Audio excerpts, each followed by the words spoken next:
Jerry Burton, and we want to welcome you to the Family Peer Support Services information and listening session. We're going to give folks a couple more minutes to get on the phone, so if you sit tight, we'll be back with you in just a couple minutes. While you're waiting, it would be wonderful if you could use the chat box and let us know who's there with you, so who's on the phone and what program you're from. And so if there are a couple people in the room, you can let us know who all of those people are so we know who's with us today. Thank you.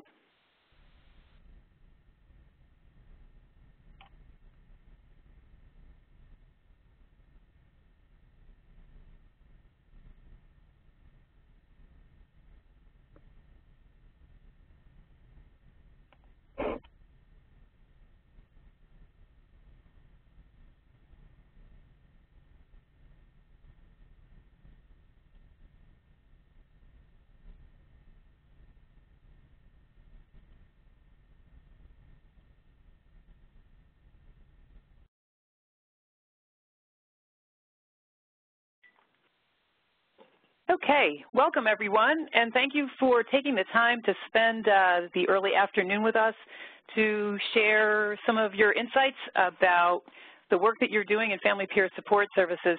I'm Ann Cuppinger, and I'm with the Community Technical Assistance Center, where one of my roles is to support the work of New York's Family Peer Advocates in all the different settings in which they work. And I'll let my colleague Jerry Burton introduce herself.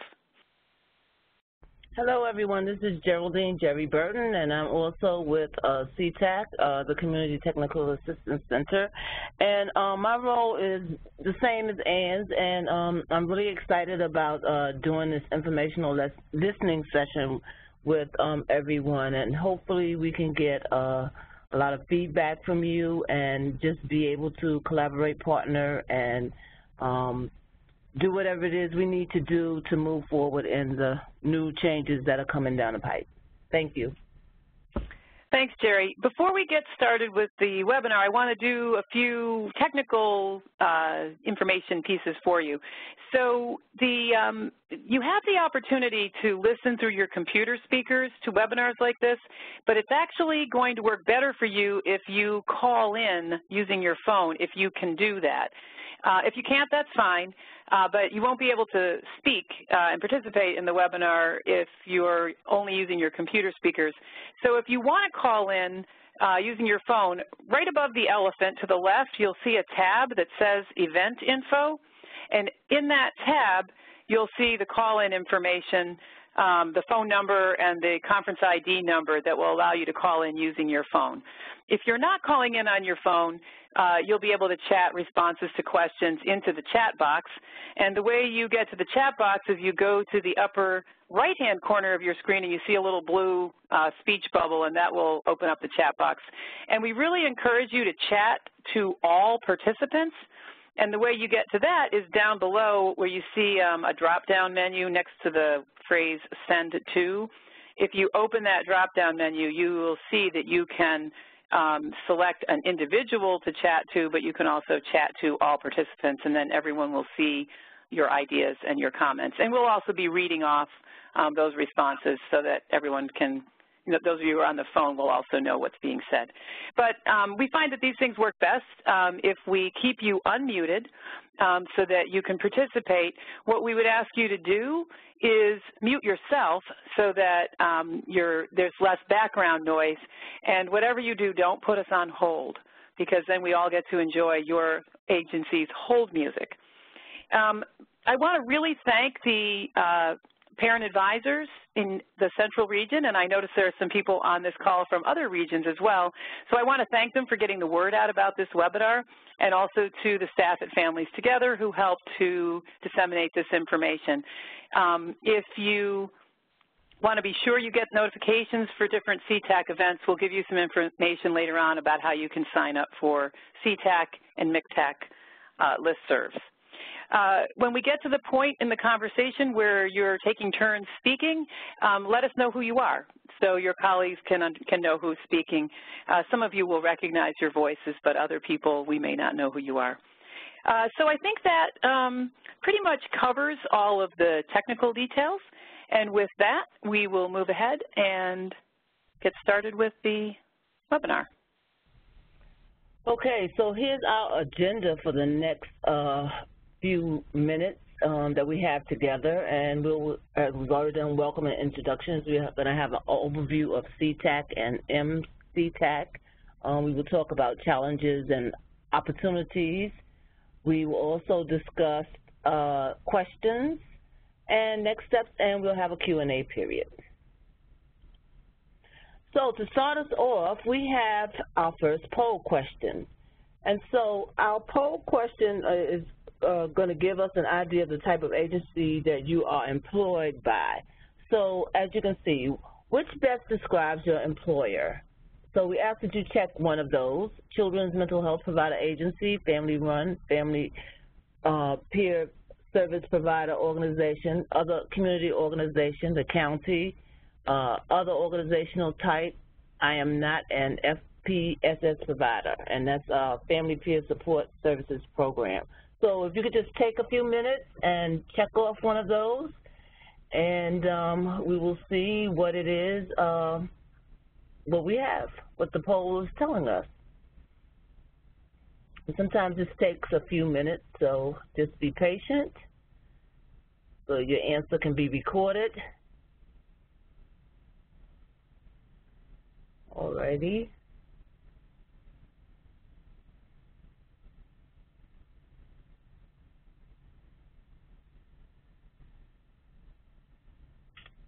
Okay, another few minutes.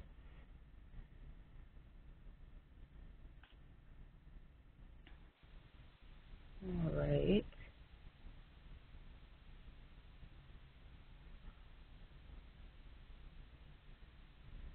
All right, so here's our results. All right, so it seems as though the majority of them are A, Children's Mental Health Provider Agency. All right, excellent. Thank you so much. All right, so moving forward, this is just a slide of the CTAC and MCTAC partners, and as you can see, we have an array of partners, and that's really, really important that we have partners involved with our as we move forward. But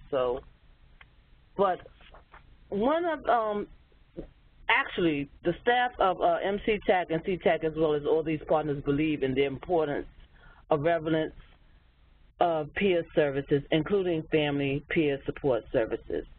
However, our most important partner is none other than you. And all this change feels a little bit like this now, doesn't it? Just imagine that you're in this raft and you're just going downstream, upstream. And it's important that leadership, teamwork, looking downstream, balance, breathing, of course, helpful guides, and hard work is what makes all of these things work together. CTAC and MCTAC look forward to providing you with timely, helpful information to help you navigate your own path to success.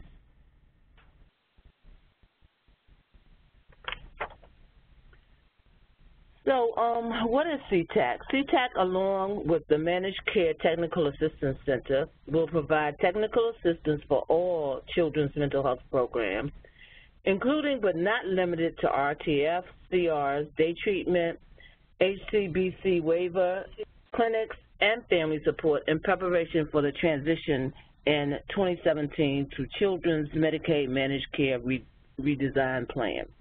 And this year, CTAC will begin offering a variety of trainings in line with the vision of providing the right services at the right time in the right amount. Offerings will focus on managed care, readiness, and the provisions of family-centered, trauma-informed, and community-based services in all sectors, from residential programs through peer support programs. And this is really, really important, absolutely. So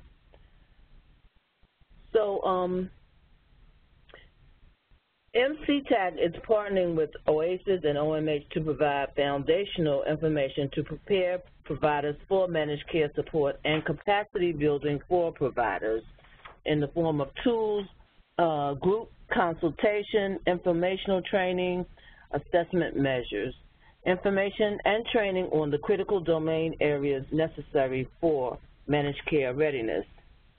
And there will be aggregated feedback to providers and state authorities. And again, these things are very, very important in this transition. So what can you do to make the most of CTAC and MCTAC support? This is definitely a group project, and in order to be successful, networking within and outside of the community of FPSS providers is extremely important for information and ideas. Small provider involved and need to be involved and possibly expand your board. That's really, really important to include folks from your board if that's the case. And we need to network with other small providers in your region. And you should also look for the right expertise to complement whatever you already have. And within a larger provider agency, you need to be smart about how to manage your program and look for opportunities to be at the table as the larger agency is planning for this transition. If you have been operating largely as a satellite, you should look for ways you can partner and add value to the other services provided by your agency. So we have another poll question for you. CTAC and MCTAC webinars, learning communities, and in-person events are usually open to providers of all types, and we want to encourage you to attend those. So take a moment and answer the poll question, if you will. How would you describe your involvement in MCTAC and CTAC offerings so far?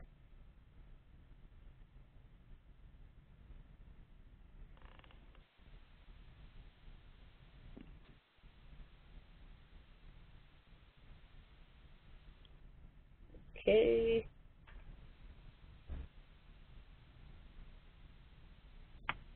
All right, so let's see what our results are.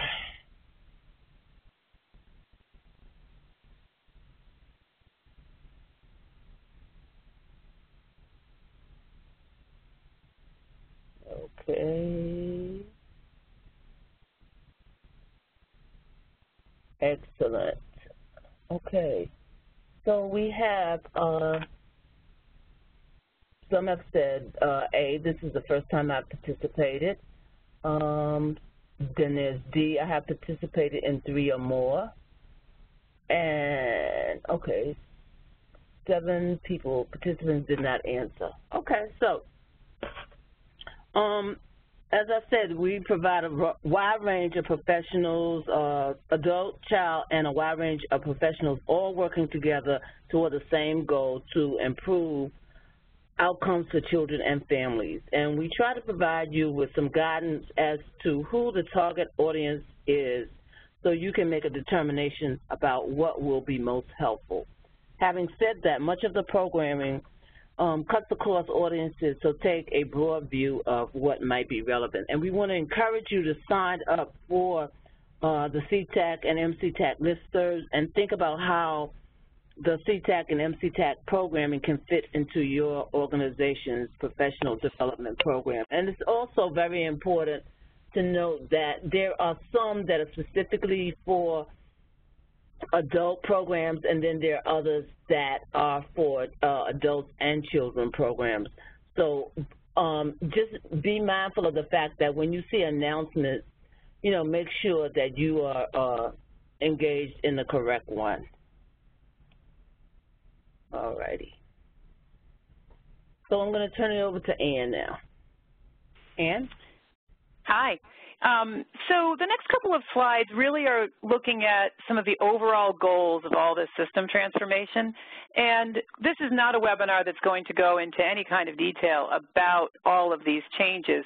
But we will be doing, and both specifically for family support providers and also for a more general audience, lots of webinars and trainings that will help you understand the changes and figure out how they will impact family peer support services. But I included this slide because if you look at what the overall goals are, you'll see that it's more preventive, it's more family-driven, it's about being more community-based and more trauma-informed. It's about engagement and bridging and activation, you know, to try to work with families in a different way to get them the services that they need earlier and in the right amount so that hopefully we can really help everyone be successful without needing higher levels of care. And I think what's really nice about this is that I think the work that you do is really very consistent with these goals, and the standalone work that you do is obviously going to be important to the system, but equally important, more important than ever before, will be how the work that you do helps families make better use of the services other than family support. So your value really increases, and I think we hear a lot about that from the people who are planning these changes and in other states where this transformation has already taken place, that peer services are important in and of themselves, but also as a means to help families access the rest of the system.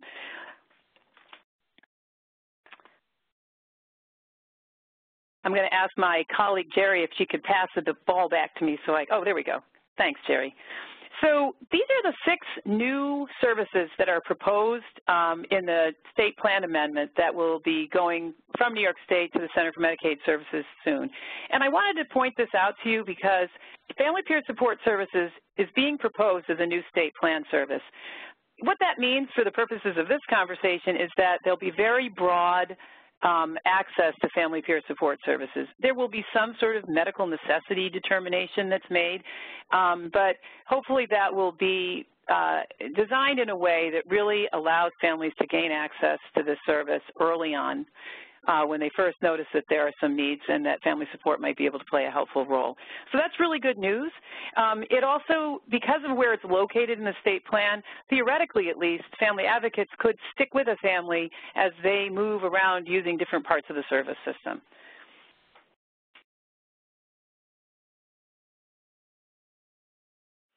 So we've been listening to family support providers for some time as these changes have been rolled out, and I wanted to share with you some of the questions that we're noting and that we know we need to help you wrestle with and provide information for you. So what I want you to do as you listen to these questions and think about them is to chat in any other questions that you have. This isn't your last opportunity by a long shot to tell CTAC or Managed Care TAC what your questions are, but it's a good way for us to understand where your thinking is and what's most relevant to you right now. So we hear a lot of talk about, will the 1650 funding, the state aid, be maintained and at what level? That's related to the question around, will you still be able to serve families who are not eligible for Medicaid? We hear questions about what rates are going to look like and what the rate structure will look like. Can you work in the community? Can you charge when you're working on the phone? Questions about, will you get enough business? Those of you who are contract agencies for waiver providers, for example, have experienced right now some fluctuations in terms of the number of referrals that you get, and it's hard to build a business model around that. What's medical necessity going to look like?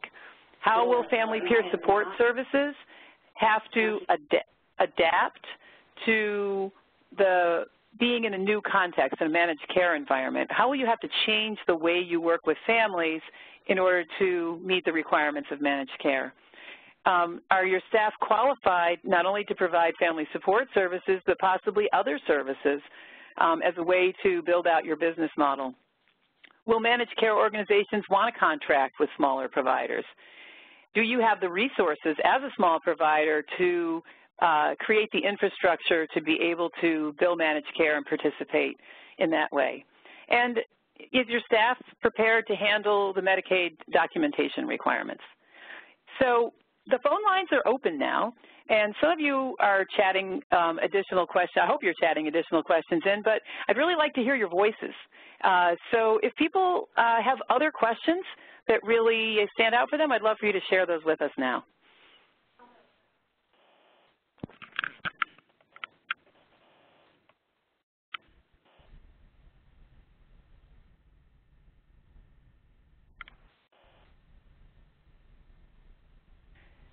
I promised my colleagues at CTAC that this would not be a quiet group.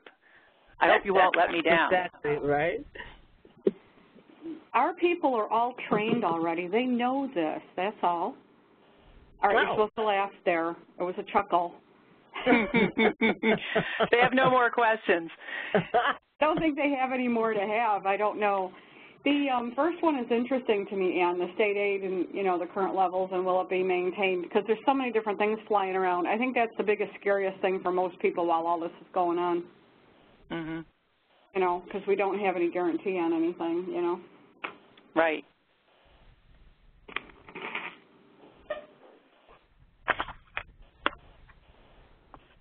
So someone chatted in that they wanted to know how training in this change of services will be handled. So I think one way to look at that is there's the basic core PEP training. And I think we are looking at how to update that training to address some competencies, new competencies that we think people will need to have, as well as, you know, keep some of the things that, you know, we know are universal. I also think as new services are brought online, we're going to have to look at the role family peer advocates are playing in those services and work with the, you know, with people who are providing training for clinical folks to include family advocates and specifically train them in the role that the family advocate will play in those new services. So an example of that would be if we were to see the development of mobile crisis teams. We'd have to look at what the family advocate role should be on those teams and think about what training was necessary. Ann? Yeah. Hi, this is Kathy Connor. How are you? Hi, Kathy. Hi, I do have a question regarding the state aid and how it's going to be, or for how long it will be maintained. Mm-hmm. Can you tell me, do you know how our directors the directors of community services are getting their information about peer services, and like how does all this filter down? I think it's a good question, and I think that one of the best ways right now to stay kind of connected to that conversation is to listen to the Children's Medicaid Redesign Team meetings. They're long, and you're going to be, you know, listening by phone, but you do get the most current information, and you can also listen to the questions that are posed by the members of the Children's MRT, and that can be a very helpful way to stay on top of what's going on. I think CTAC will also be, you know, continuing to provide you with updates. So those are two good sources of information. Okay, thank you. Yeah, Hi, Ann, this is Lisa. I'm sorry, I missed the first one. I heard the Children's MRT. What was the other?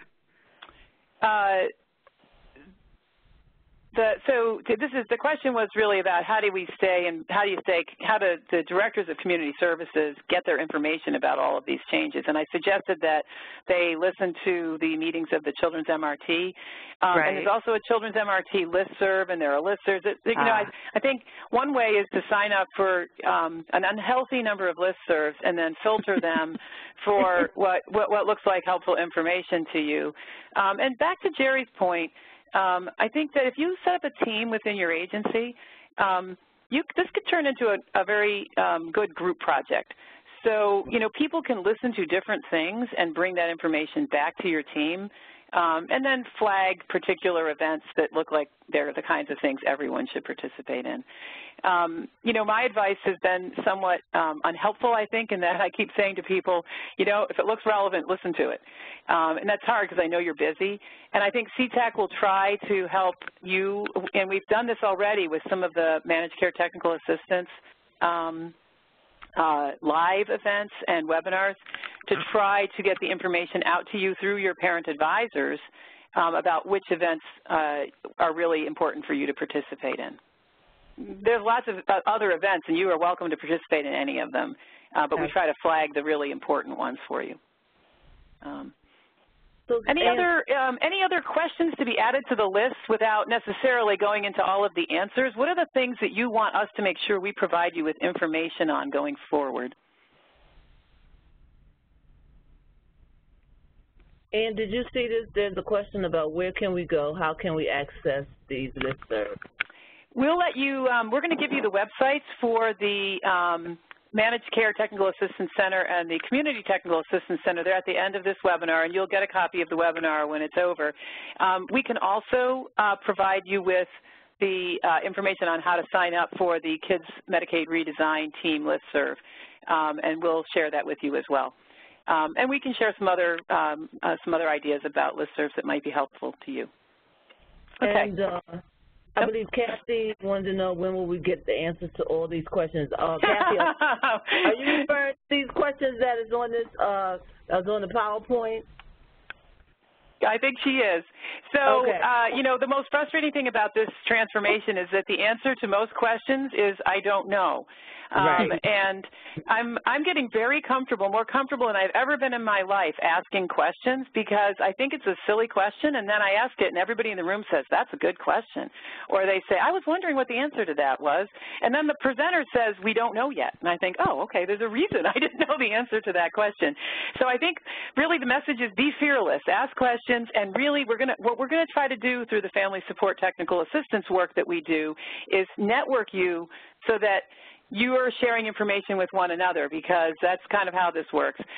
But also, do not limit yourself to networking with family support organizations. There's lots of other community-based providers and who are trying to figure this out as well. And so I really encourage you, wherever your local you know, groups get together, and if they don't, you may want to start that networking yourself to really network with other providers that are doing work with kids and with adults. Okay, so this isn't all about questions. It's also about opportunities. And I just want to say this quickly and then move us along so we can get to some other questions that we have for you. But you know, you guys know I've been involved in this work, and so has Jerry, for a long time. This is challenging. There's definitely going to be some challenges, but there are some real opportunities here.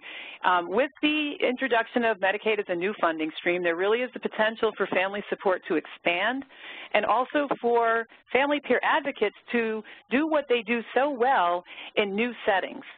So I think we're going to see some more partnerships with primary care, with pediatricians' offices and other medical practices.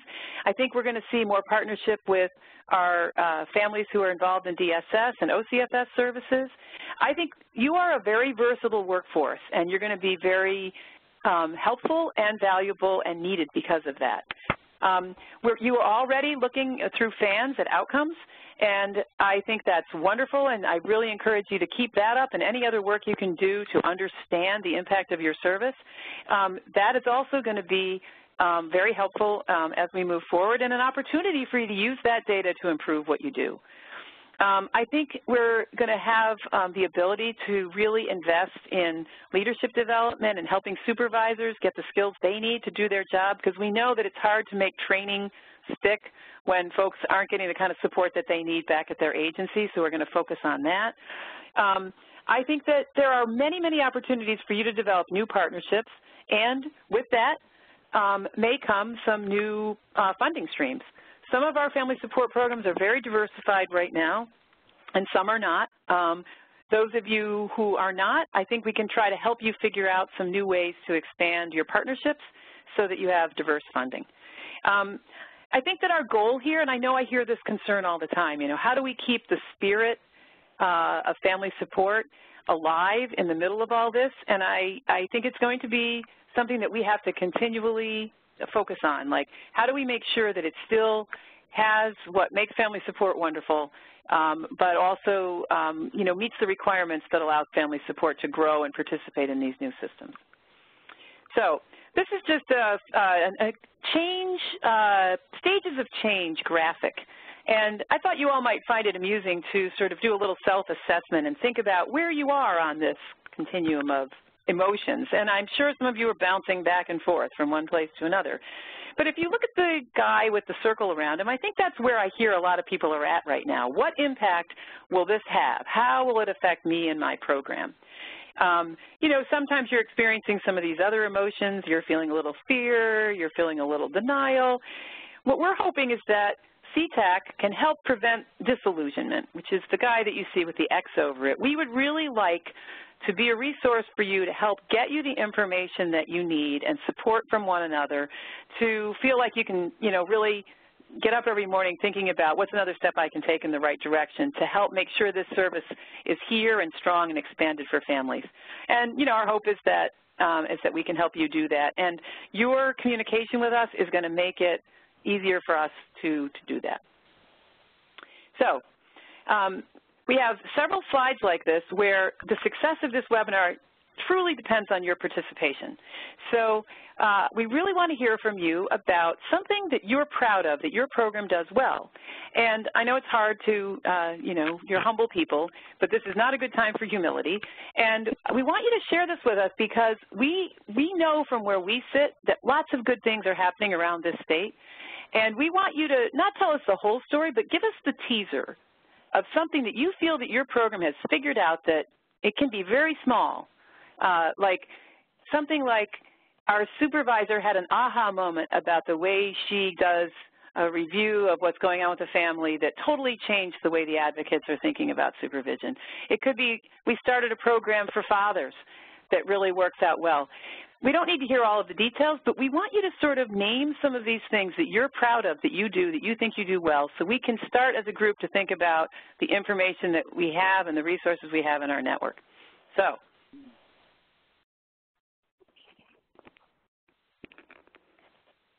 I'll go first. This is Patty DiNardo. Hi, Patty. Hi. This is just kind of a general thing, but I think what our organization does well is to jump on things, like every opportunity. I think that's what's, keeping us going is anytime there's an opportunity to expand, to do something different, we're not afraid to jump on board, even if we don't know what we're doing, which we don't in the beginning. And it's, you jump first and then figure it out later. That's, you can't really be cautious at this point. You've got to jump ahead or you're going to get left behind. So I think that would be something that, that we're doing pretty well, and, that is, I think everybody should probably start to look in that direction. Thank you, Patty. I'll go next. This is Kathy Connor. One of the things that I think we're doing very well now is making sure that we have a place at the table on various councils, advisory councils, priorities councils, task forces, things of that nature. I think that it's lending itself to really promoting better networking. So that's like one of a lot of things I think we're great at. But terrific. You guys are involved in your DISRIP where you live, right, Kathy? Yes, yep. Yeah. That's something that you may be able to share with others at some point because that's not happening everywhere, and it's something I think we could learn from you about. I would let my executive director represent us on that because she brought a lot of that with her when she came from her previous position, so she's very fluent in that, and she'd be happy to share. Terrific.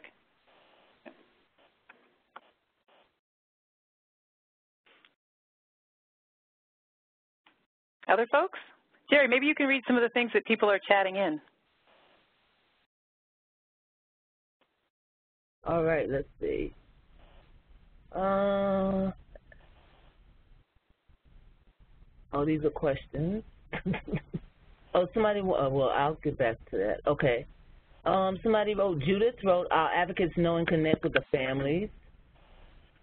Someone wrote, wait a minute, okay. Making the waiting area child-friendly and adding an artwork display. I like that. Working together as a team. This helps us focus more on our clients. Very good. That's always great. Someone wrote, we started a group where one parent and one child come in and spend quality time together for 1 hour. Ooh, never heard of that. That's great. That's outside the box. We seek out partnerships, collaborations. We work with HFM Prevention Council on youth groups with a focus on mental health and addiction. Okay. Could someone tell me what HFM is? I'm sorry, I don't know what that is. Somebody else wrote, one of the strengths of our embedded family advocates is the knowledge of internal agency workings and teams. We have strong impact on agency mission, philosophy, and change to a more family-driven youth guided. Trauma-informed culture. We do great monthly education for families and staff together. Great. Our Family Empowerment Network provided agency policy, feedback, and customer satisfaction improvement opportunities, or have become more clearly important as I partner with advocates who come into services from the community. All right. Gosh, those are great examples. And I think, somebody want to say something? I thought I heard someone. Anyone else have some things they want to share with us? Okay. Yeah, so, this is Elaine. Are you there? Hi, Elaine. Sure. Hi. We've recently been invited, or I have anyway, to be the voice of the family at Cayuga County SPOA meetings, which is a huge step for them. They really did not include families in their meetings at all. And I think we've been able to bridge the gap for them being less afraid to listen directly to the family. And it's been going very well. Yeah. That's great.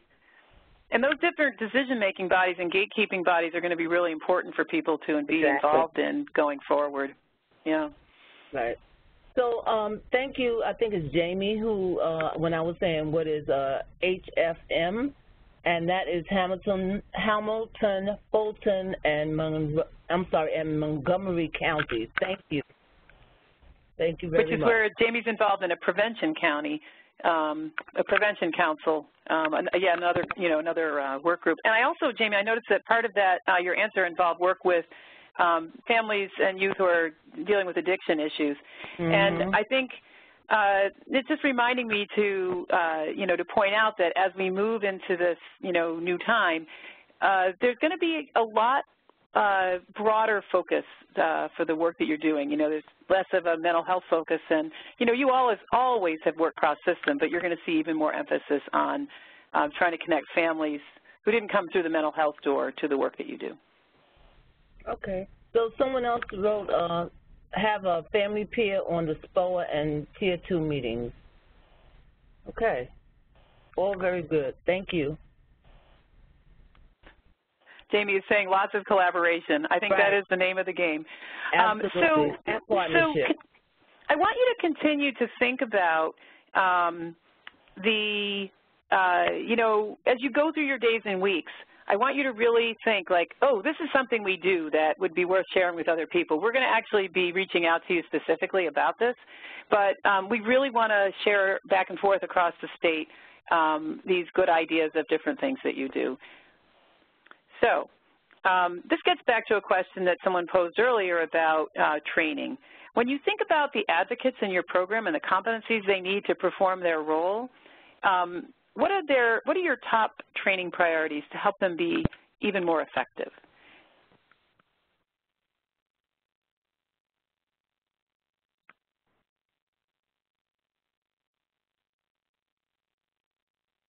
Another way I put this question to someone the other day was, when you have an advocate that's working for your program and they've been working you for 6 or 8 months, they really, you look at them and you think, wow, this person's really doing a great job. They've got all the right skills. But you don't see that in all of your advocates, which would suggest that we might be able to do some more work on certain competencies that advocates need to be effective. What are those things that you're seeing that we could do a better job with when we're doing training? Hi, this is Lisa. Juvenile justice is something that I always need continual education in, and I know that some of the advocates that we work with, too, same thing. Okay. Thanks, Lisa.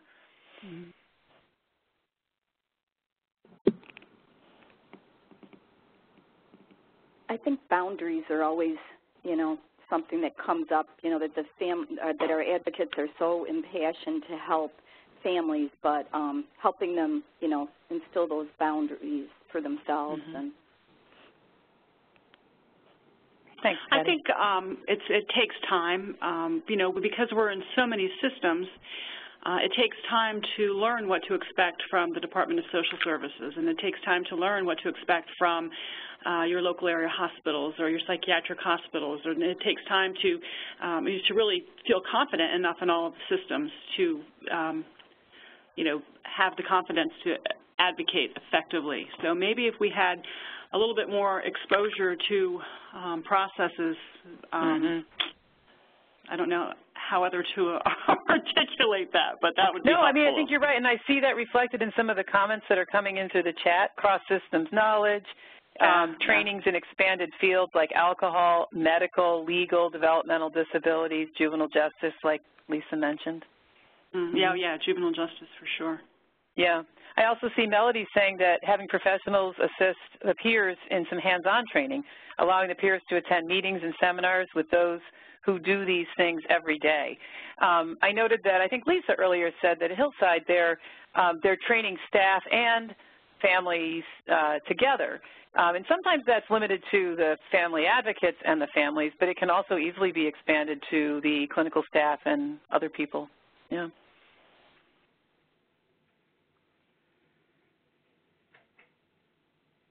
Somebody would like some more training on regulations relating to the family peer advocate work across systems. And Judith says that she would ensure a high level of cultural competence, knowing the community services that are available and how to access them.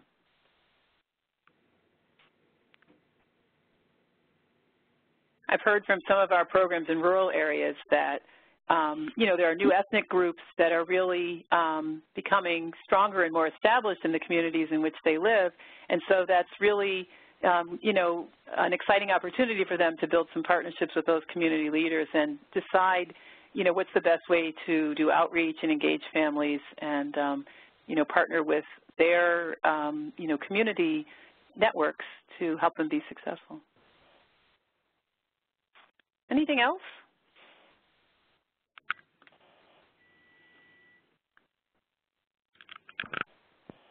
Okay. One of the things that we're exploring a little bit, partly through the FANS training, is, and we're going to have to play with this over time, how you work with families in different ways depending on the time frames that you have to work with them. FANS looks at, establishing some, sort of doing an inventory of where families are at, setting some goals, and then looking if you've made progress. And knowing how to, when it's okay to say to the family, like, you're good for now. Go use these skills and come back if you need me later.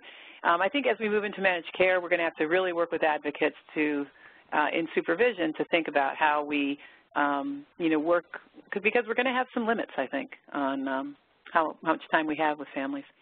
So now we turn to supervisors. Some of you are supervisors. Some of you supervise supervisors. Can you talk a little bit about what your supervisors need, what CTAC might be able to do to support the work of your supervisors through training or consultation that we might provide?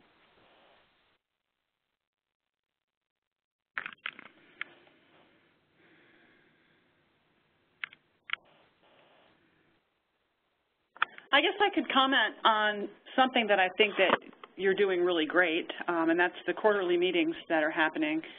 I know for our regional meetings, they are just so filled with information, and I've invited my director to come to those meetings so she can, hear firsthand what's happening and things don't get lost in translation. So I would say just keep doing that, keep having these quarterly meetings because they're very helpful. So hats off to Susan Lewis and Kathleen Liedtke for their organization of those quarterly meetings. Yeah, top notch.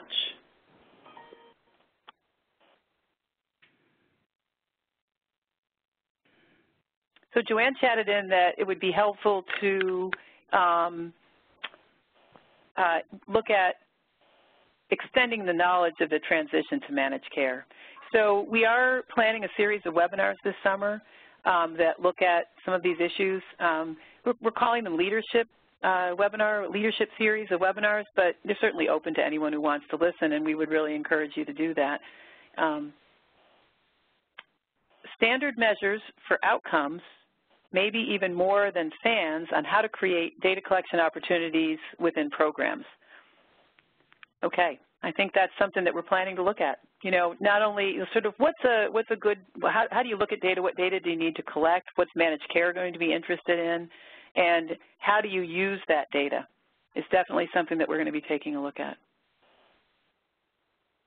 Somebody else mentioned funding, accounting, and business expertise. CTAC has a whole series that they've done with clinic providers around business practices and looking at productivity and efficiency and business practices and really trying to look at business practices in light of the services that you provide. So I think you'll see some new offerings on that that will be helpful to you, as well as looking at the business of contracting with managed care organizations, a whole set of issues associated with that. Anything else for supervisors? I'm curious to know if your supervisors, and I'm sure this is a different answer for each program, but what kind of training they're currently receiving to support their work in supervision? Hi, Ann. This is Lisa. We have what we call a supervisor boot camp here at Hillside, and it's 2 days at least of training. And it's pretty extensive, and it covers everything from what you do if an employee is going to have to use family medical leave to how to help someone if they don't know how to fill out their timesheet. I mean, just some of it's very basic, and some of it's like higher level, you know, things that you need to know as a supervisor around what your employee rights are and what kind of services, such as an employee assistance program, all of that stuff might be available. And does it go at all into the supervision of family peer advocates specifically? No. No, so it's more of a general thing for all supervisors in the agency, but it gives them a good basis for that. Yeah. Yeah, it's like your basis for being a supervisor across any discipline, but I do like the idea of having a specific one for, you know, family advocate supervisors. This is Elaine. I've been through that boot camp as a supervisor, and I think one of the things that it does is kind of level the playing field with other supervisors. For a while it was like that second-rate kind of employee, and I think the respect for what we do and who we are and the part that we play on the team has risen greatly in the last couple of years. That's interesting. You know, we see all of you kind of in 2 broad categories. There are the independent family support programs, or kind of semi-independent programs, and then there are those of you who are operating kind of under or within a larger provider agency. And we're going to really need your help from people like Lisa and Elaine and others, figuring out what are some of the particular issues that come up and recommendations that you might have around how to be effective within a larger organization. You're not going to have some of the same issues around Medicaid billing. I mean, you're going to have a whole infrastructure in your agency to cope with that. There will be issues for you, but, you know, the big picture is sort of taken care of. But you have other issues. And then the smaller providers have issues around, you know, infrastructure to support their participation in this new funding stream. And then some of us, there are some common issues. So thanks for that comment. I want to know, how we'll be able to help each other in those areas, you know, by sharing our expertise between the 2 different ways that family support works. Yeah, absolutely. I noticed you earlier said something about developing, I think it was you, Lisa, developing an advisory board, and that's certainly something that, you know, your community partners can be helpful with. Jerry, do you see any other comments coming in? Someone wrote, my supervisor is a therapist here at Behavioral Health Services. This is from Melanie, and then she says, I am at this moment the only peer here at Behavioral Health Services. So I didn't see anything else. And I think, Jerry, what she says is a good point. I was listening to everything that Elaine and Lisa were saying and thinking how wouldn't it be great if there was some basic boot camp for supervisors, whether they're embedded or not. It makes it harder for them to do their job. A lot of times they don't know there's somebody that might not be a family advocate or a senior family advocate. It might be somebody that's just trying to supervise within an agency. Right. Not know how to do that. So absolutely. I don't know how helpful it would be, but it seems like it would be of some benefit to the advocate, at least if whoever's supervising them has the basic ideas of what, you know, we think everyone should be coming to the table with as a supervisor. Right. Yeah. Right. Yeah, this is Elaine, and I think what I've seen in the last couple of years especially has been the discrepancy may be diminishing in what we are and what we do and how it's been, you know, a parent partner from one agency and a family peer advocate from another. When you get a new family and they go, oh, I had one of those, I don't need that, I didn't find them very helpful. Because what it was under another agency with a caseload of, you know, 40 families versus what it is we're trying to do as we become more regulated and I can't find the word I want right now, credentialed and using the tool more consistent in what we do in the delivered service. So we're a little more predictable place to place to place. Right. Yeah. That's really interesting. Yeah. And that definition, you know, the Family Peer Support Services definition that, you know, there was a lot of input on, is at least a touchstone for trying to, you know, hone that job description and still leave enough room for people to maneuver in the environments in which they're operating. You know, so things look different in a hospital than they look in a waiver program, but you still are basically performing the same role. Yeah. Right. And then we have from Susan, thanks Susan, general best practices on supervising family peer advocates and how to structure. And then Joanne wrote, our supervisors of parent support staff are themselves parents of kids with special needs. Okay. Right. All right, we're going to have to move forward. Yes, we are. Okay. Thank you, Jerry. This is great. You know, this is just part one of many conversations, and we're going to compile the information from all 5 of these listening sessions and share it with you. So, you know, we'll keep having more of it, and we'll have more in-depth conversations about any one of these things. I want to talk a little bit about evidence-based parenting support. Never sure exactly what to call this, but I think you know what it is. It's the sort of, we deliver 6 sessions of whatever, you know, incredible years or positive parenting, or we're interested in what you're currently using, what you're currently officially approved or credentialed to deliver, how that's going, and are there any models that you have heard of that you think would be particularly helpful in your work? We're looking at how we might be able to help expand access to this kind of training. We are using the Love and Logic parenting curriculum, and it seems to be going well here. I would say that it's good for low literacy attendees. It's very visual. I mean, for a lot of reasons we like it, and it makes sense. The material, the curriculum just makes sense to me. Terrific. The one I'm currently using most is the Systemic Training for Effective Parenting of Teens. The book cover is so outdated it's almost embarrassing to take it to the family to share, to give them their copy of the book, but the content seems to be very well accepted by families, and they do seem to be able to accomplish some of the expectations from each chapter and practice that stuff and then talk about it the following week. And, you know, the most recent family that I worked with doing this just loved it, even though she was totally adamant that she didn't need parenting, but the court said she did. So, you know, That's how we get a lot of our referrals, too, from both Department of Social Services and Family Court. That program has seen the test of time. I took it 32 years ago. You see where it got me? Maybe you're on the cover. Yeah. How much good or bad, Elaine? I don't know. I'm hotter now than I used to be. Anybody else have other things that you're currently using or programs you've heard of that you're interested in? I can't think of the one from Boys Town.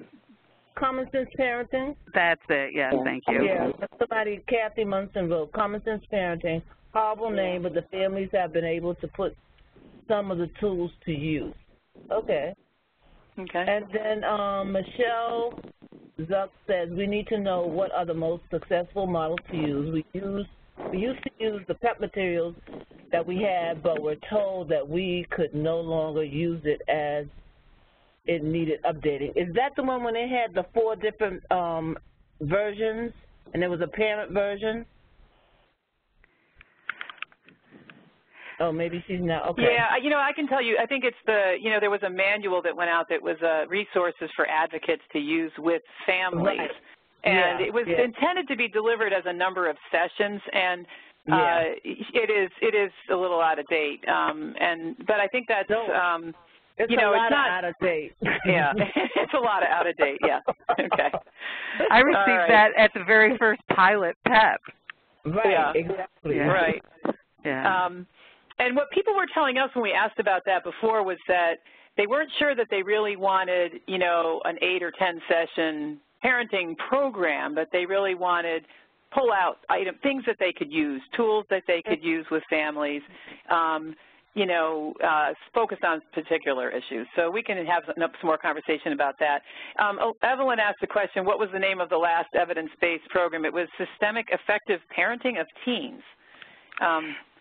Systemic training for effective parenting of teens. Effective parenting of teens. That's not one I've heard of. Okay.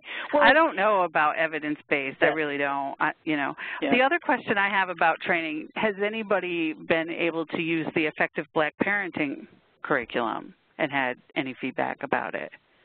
I know Vicki was telling me at one point in time that they were doing it. I don't know how. I'm not sure how effective it's been, but I know they've used it. Okay. I wanted to have it and have it under my belt and be able to share it, but I wasn't allowed to take the class because I was white. So I don't know, you know, how to make it happen in our agency, but I do believe it would probably be very helpful. I would think so. Jerry's been encouraging us to take a look at, Jerry, share the name with me. It's Multi-Ethnic Family. What's the full name? Oh, gosh. Man, I can't remember right now. Okay, I put Jerry on the spot, but it's Parenting for Multi-Ethnic Families, yeah. Yeah. And she's been encouraging us. Marilyn Steele is the person who wrote it, and we've done it here in the city quite a few times, and it's been around for a few years as well, so. Yeah. Okay. All right, well, keep thinking about this, and you know where we are, so share information with us as you come across it. Tell us a little bit about what contact you've had so far with managed care organizations, you know, formal or informal, you know, if you've done any kind of outreach.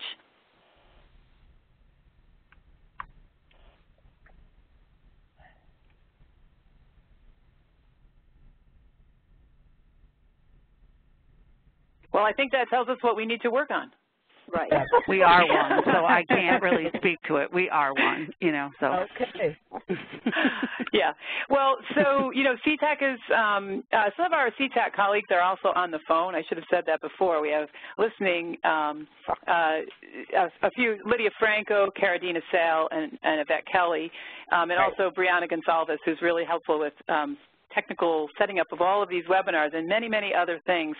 But Yvette has been coordinating some conversations with managed care organizations that CTAC is having. And in New York City, there was a fair where providers could meet with managed care organizations. And some of those things will be coming upstate as well.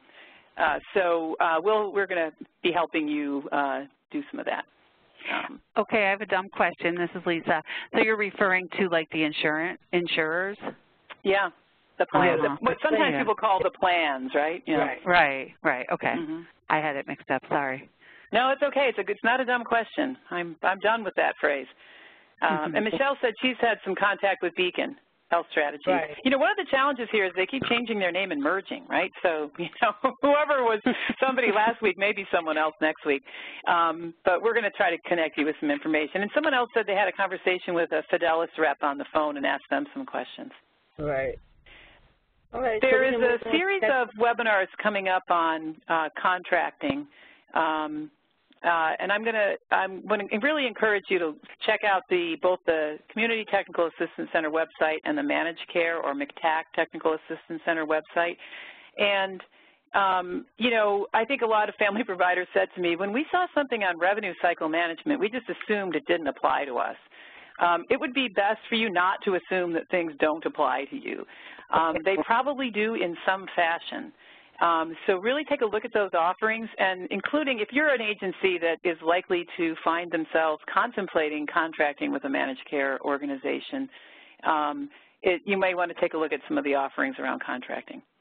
I'm going to move us along here a little bit, and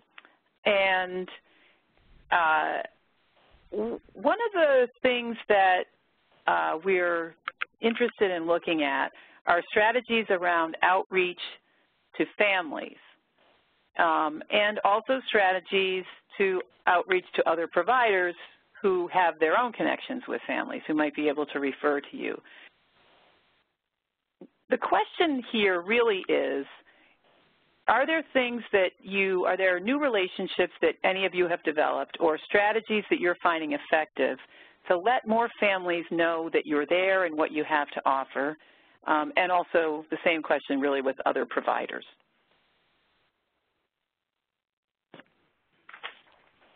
As usual, this is Lisa again. I just wanted to say I've seen stuff from the Mental Health Association everywhere I go in the county. They've got their information everywhere, their monthly programs, their brochures, everything.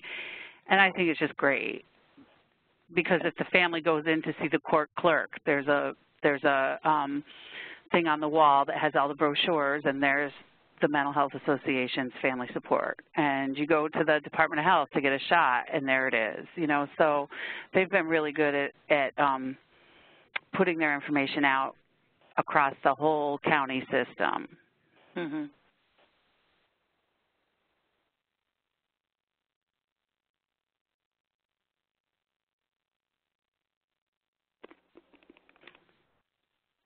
One of the Any other thoughts on this?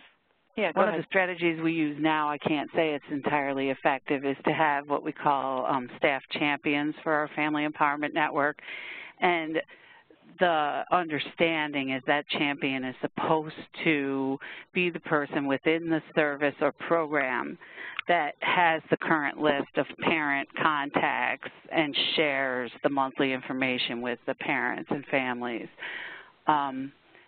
The success rate varies from service to service. So this would be not a family advocate, but a staff person who's kind of got the special duty of trying to connect families up with the family advocates. Yes. Yeah, okay. Because a lot of our services don't have it built in. Okay. I wanted to add that we we do all the traditional forms of outreach. We've got a newsletter, and we are, like I said earlier, on boards and councils, and we are, doing our best to get the word out there as much as we can. But I feel like we have to be pretty responsible in our outreach as well, because, when the phone starts to ring, we don't want to have done so much effective outreach that our advocates can't respond in a timely way. I don't know if anyone else is having to, kind of manage their outreach the way we are here. Oh, yeah. I mean, we really we could use 5 more advocates sometimes, you know what I mean? So we do have to pace ourselves. Yeah. So Michelle is saying that they're doing the same PR that they always have, and a lot of places at a lot of places in the community. Melanie says, I sit in the waiting room and talk to people as they wait for their appointments. I also made my own brochure to hand out. I call and introduce myself and ask for information on their services. And Jamie says we have a SPOA representation and we have information posted in our waiting area. We also hold a monthly parent support group. Okay. Is anybody using any kind of social networking strategies? Right.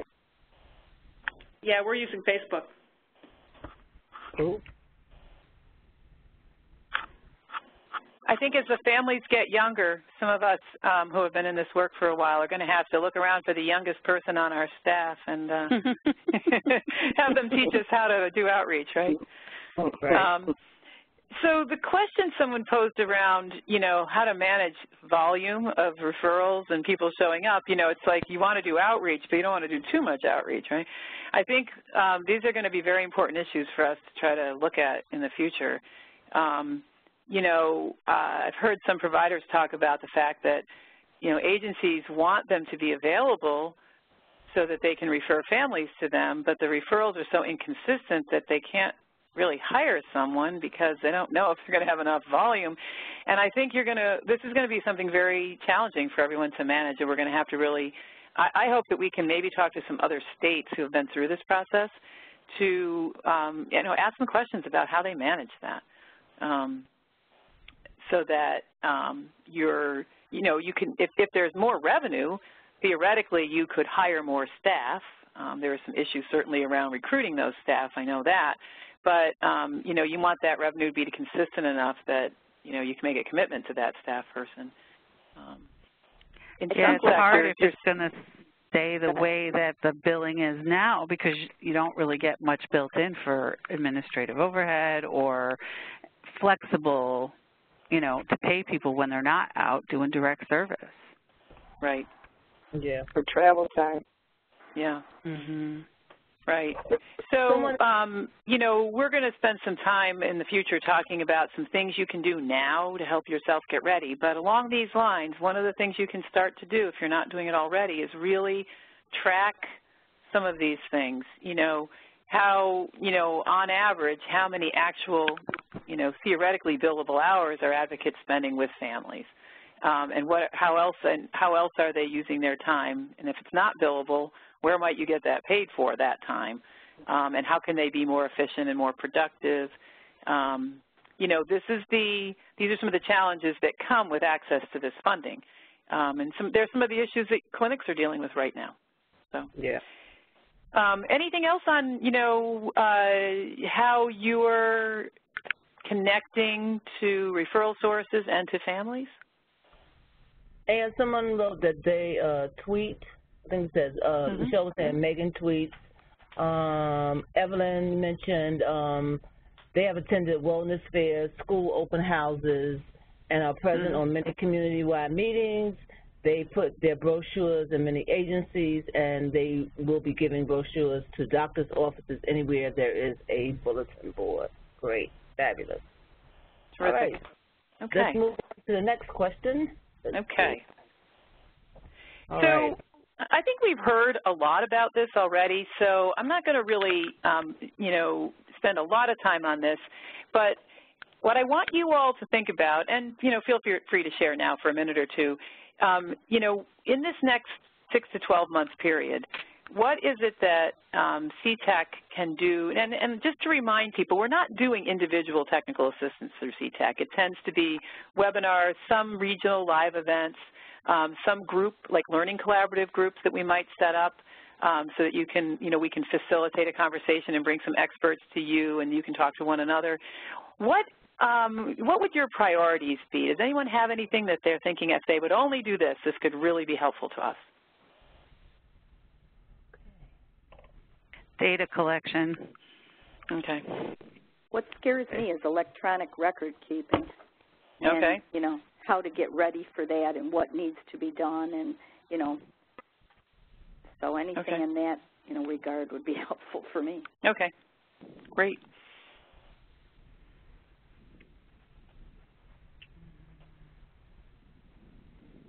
And I think HIPAA is important too, getting that out to people because as you do more Medicaid, the HIPAA requirements are higher. Okay. Great. Yeah, some of those things that have to do with the details of being a Medicaid service provider. Yeah. Okay. All right. Feel free to continue to share this stuff with us offline. See if I can make this move forward here for some reason. I already did. No, it's not. Mine isn't going, Jerry. All right. I assume that the rest of you are seeing a slide that says that we're going to, and I think I'll just leave this sort of as a statement, that we're going to be having some conversations with other states and family peer support service providers in those states, especially where they've made this transition to managed care, or where they have other areas of expertise that we think will be helpful to you. And we'll be, organizing some conversations so that you can learn from what's going on in those states. And I think you'll hear that there are some challenges and also some real opportunities ahead for you. All right. So, Ann, Michelle wrote high fidelity wraparound, EMR info and data collection, IT requirements also. Those are all really great. Okay. And someone wrote, in reference to the previous question, I will be attending a NAMI event this weekend where I will network. And then there's a question that's a little off topic from Michelle. She says, this is a little off topic, but our executive director, Megan, wants to know at what point we can administer a CANS once we have been trained. And will we be able to provide them to the health home? I don't know. I did pose that question to someone recently, and the question I posed was, what are the qualifications for someone who's going to administer CANS? Right. And then issues around timing and when that will all start. I don't know the answer. I didn't, now that you're asking this question, and maybe it was Megan that posed it to me the first time, I'm not really sure what the answer to that question is. Is there anyone else on the phone who has some more current information? Yeah. And Karen Bolivar and Kathy Connor's groups, they do the CANs. Yeah. Family support. They do the CANs for actually Lewis County. They do them for Lewis County. I don't know if Karen does them. I know Karen's group does them for Lewis County. I don't know about Kathy. No, we're not doing them in Jefferson County. They're going through our SPOA. Okay, and I know Karen's team trained with the clinic folks. They actually tested higher. They've been doing them for the SPOA for Lewis County. So I don't know why they would think they couldn't do them. Right. Yeah, and Joanna's telling us that Family First is also how doing the conflict-free case management will affect doing the CANs too. I'm assuming Megan must be exceptional. Is it Family Resource Network? Yeah. Yeah, I'll have to talk. I don't know why she would think she couldn't do them. Well, I don't think I'm not sure she does. I think the answer we need to look for is what's that going to look like when we move to health homes? And are there any changes? We've heard for years that family support providers, are successful in, passing the CANS training and have done a great job administering the CANS. I don't know if there are any changes in terms of provider qualifications or CANS administrator qualifications, but that's something that we'll have to look at. Yeah, I was wondering also, Ann, if she was referring to the firewall issue of the conflict-free. Well, that's, yeah. It's a whole other thing, but it still blends into that, so I'm not sure what she was getting at, I guess is the point. Yeah. Also. Okay. We'll see if we can get some information for you on that. It's true. I had heard in the past that it was a clinician that was supposed to administer CANs, and I don't know, if that's just certain places that have said that or not, but, I have that question as well.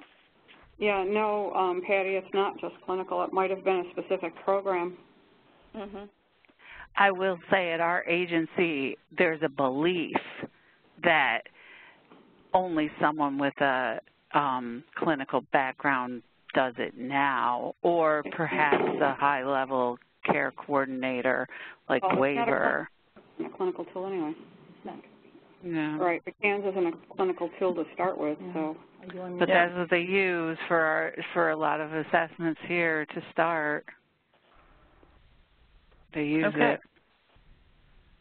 Yeah, it's I think it's I think there are, with each of the different services that are billable to Medicaid or to someone, there are provider qualifications that are being developed, and then those will be shared with the Center for Medicaid Services. There'll be a conversation, and there'll be some negotiation around some of those.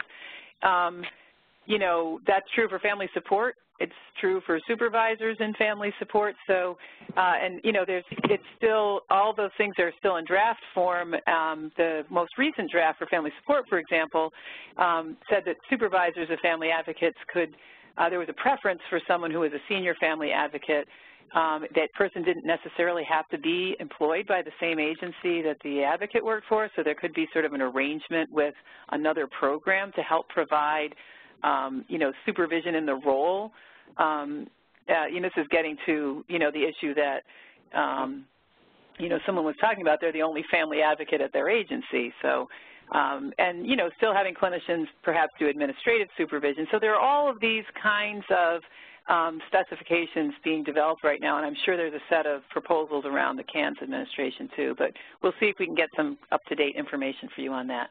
Yeah, and this is Heather. Yeah. I can tell you at this juncture what is proposed as far as the CANS and who can implement the CANS. It's going to be the Health Home Care Coordinator.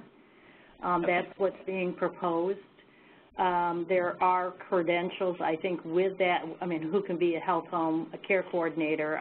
There are specific credentials around that, and I do not know what that is. I think it's a bachelor's, perhaps, degree.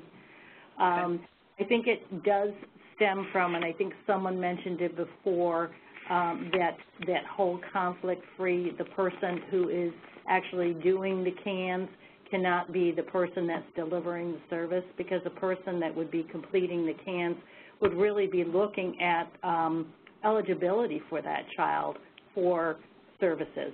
So because of the conflict or the BIP or the conflict of interest, we really would have to have kind of that entity, that health home care coordinator, be performing the CANS.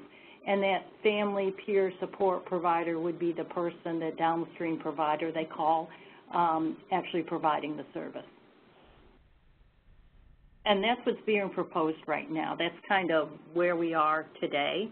That's not saying as we turn, you know, these proposals into CMS that things will change. All right. Thanks, Heather. You're welcome. For those of you who don't know Heather Lane is the family support and youth peer support point person at the Office of Mental Health, and a believer in the work that you do. So, move forward. Yes. You know, Jerry, I am actually, are you on the MCTAC and CTAC can help, what we can help with yes, slide? I am. Yes, I am. Okay, great. My slideshow finally caught up with you. So very quickly, we've talked about most of these things, but these are some of the areas that CTAC and MCTAC are looking at to think about ways that we can help family support providers, help you get ready for managed care, help you engage with the plans and help the plans understand what family peer support services are all about. Look at, you know, how you do your work and how that will work well in a managed care environment. Help get information to you that would be helpful for you to help families figure out how to navigate the system. We're working with our partners at Families Together to look at the training and credentialing process to make sure that that works well in a situation in which advocates have to sort of be booted up quickly in order to be able to bill Medicaid, and also around new competencies that they might need. And, you know, we'll organize various learning communities based on, you know, specific interests and needs that you have. With that, I turn it over to Jerry, who's going to talk about some specific training events coming up. Okay, so we have several, as you can see from this list, upcoming events that are going to be happening, and one of them, of course, that's going to be happening pretty quickly is the Children's Summit, and we'll give you more information on that near the end, and Ann is going to talk about that. But then, as you can see, there's a whole list of things that we're offering, and we ask you to definitely be on the lookout for them and take advantage of them if at all possible. Okay, so our next slide. And this is very important as well. I mean, we know that there are a lot of changes that are going to be coming down the pipe, but we all need to try to remain calm and to be open-minded because we don't have any control over any of this stuff, most of it anyway, but just a little something to, you know, and I would also say, and stay positive. We have to, in order to be able to embrace these changes and work together collaboratively and in partnership to make sure that we are moving forward in the right direction. Absolutely. So just keep that in mind. All right. Jerry was modeling stay calm there when her co-presenter wasn't advancing the slides for her. I'm sure you were doing the same thing. So hopefully all of you have seen in some, you know, received through some channel information on the upcoming Children's Summit. There are 2 separate days, same content, both days, one in New York City and one in Albany. The Albany one, which applies to probably most of you, is on June 30th. Full-day event with all kinds of interesting content. Susan Dreyfus from the Alliance for Strong Families and Communities is going to be a keynote presenter. She's bringing some providers from other states to share with you about what this transformation looks like, has looked like in their state. And there are also going to be workshops, many of which have content that will be relevant to you. And, you know, it's also an opportunity for you to learn in more detail about some of the upcoming offerings of CTAC and the Managed Care Technical Assistance Center. So we're hoping many of you can participate. Those of you who are family advocates working in a larger provider organization, what we've said to each agency is that, you know, at least initially, in terms of how many people can attend, an agency can send a team of 4 people, a leadership team of 4 people. You know, you may want to check with your agency to see who they're planning on sending, whether or not they, you know, you can be included in that team. If you're a freestanding family support program, you are an agency and you can define your team, so you can bring 4 people to the summit. If you have any other questions about that, you can email us and let us know. In order to register for the summit, you need to have completed the managed care readiness assessment and the children's addendum. Again, if you're within an agency, you want to check with your leadership and see if they've already done that. You don't need to repeat it. If they haven't, you might want to encourage them to do that and get a team together, maybe including you, to come to the summit. If you're a family support provider or part of a smaller organization and you haven't yet done the readiness assessment, you know, please take a look at that, and then once you finish that, you'll be able to register for the summit. If you have questions about completing the tool, we did a webinar a couple of weeks ago on that, and that's available on the MCTAC website, so that you can, you know, there's no special information in that webinar, just kind of a walk through the tool, which may be helpful to you if the tool looks intimidating. But if it looks like you can manage the tool on your own, then that's good. So if you have any questions about the summit and your participation in the summit, you can give us a call. Any other questions or things you want to say before we sign off? So, Ann, again, this is Jerry. Previously, someone wanted to know what FANS was. So FANS is the Family Assessment of Needs and Strengths. And we have Nancy Craig on the phone. Nancy, would you like to do a 1-minute what is FANS? And sorry. They're laughing because Nancy can't do 1 minute of anything, right? Right. Who did you know? I was so impressed that you could do it, because I have to think like what FANS is now, because I don't say it as I don't spell it out. I'm like, whoa, she's good. FANS is the outcome tool that we in Family Peer Support have been using, the West has been using for about 8 years now, and that we've been rolling that out. It is based off of the CANs with no clinical questions, and questions that only directly correlate with the work of Family Peer Support. and is the outcome measure that we believe demonstrates that when families are, when parents, caregivers are involved with family peer support, they are stronger and better able to manage their own life and their family's life. So that's about it in a nutshell. If you want to know more, you can always email ncraig@ftnys.org. and I can explain more better furthermore. Or you can contact your parent advisor. Oh, that's right. Those gosh-darn parent advisors, they're better than me. That's right. Sue and Kathleen will be the FANS experts from now on. I'm going to, like, delegate. Thank you, Nancy. That was great. Great job. So one other question that came up earlier also is, what will happen to the line 1650, and will it still be there? That is, I think, still an open question. There is certainly an understanding of the role that that funding plays in your programs and in your communities, but I think there still are some, decisions that need to be made about what that will look like. Ann, it's interesting here at the office this week, budget was saying, our fiscal people were saying, everyone has been saying that, the state aid money will be around at least a couple of years after Medicaid managed care comes in. And so instead of saying it that way, he's been saying it's going to be around for 2 more years.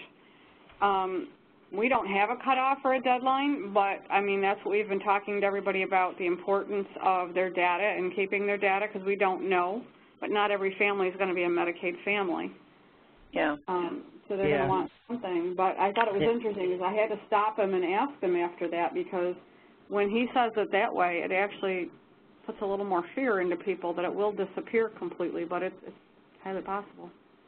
And there may be, I'm trying to determine, I asked this question the other day, is there a difference depending on whether you're a home and community, like a state plan service or another type of service, if you're located in a different part of the Medicaid plan.